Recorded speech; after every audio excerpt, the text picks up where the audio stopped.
Kia ora and g'day guys! Special day for Tiare today. She's getting a brand new sail, retiring the old Genoa and putting a brand new one up. This is the first new sail for Tiare, and it's the Genoa, which kind of makes sense because that's the sail that we always put up. And we might not put the mains up, but we'll always have the Genoa up, even if we're just drifting along. A fair bit of wind, we'll put a reef in the Genoa and still raise it up.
So a couple of new sails, well, one new sail, the big Genoa's new sail, and the little jib, the inner jib there we've got is kind of new too. Wasn't used very much while for the previous owner. We've never used it at all. So it's like having two new sails up here.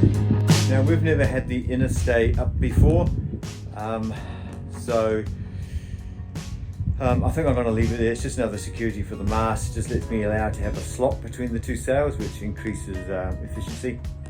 So I'm looking forward to playing with that. The only hassle with having an inner stay and a forestay on a non-furler sails is that you have to walk the main jib around because it just won't swing around on its own.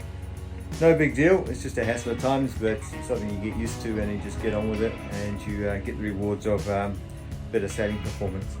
Just to show how much bigger this new sail is, really nice. Right, all the stays are nice and tight now too, makes an incredible difference to how the sails are looking.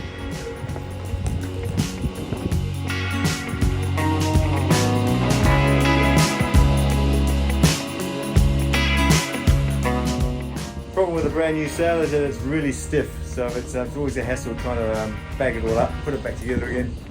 So I'm going to let it flap around for a little bit while I go and have a cup of tea, and then that might loosen up a little bit, and then I can put it down on deck, just tie it up, and I'll raise it up and down a few times over the next few days just to sort of make it a little more supple, easy to put into a cover again.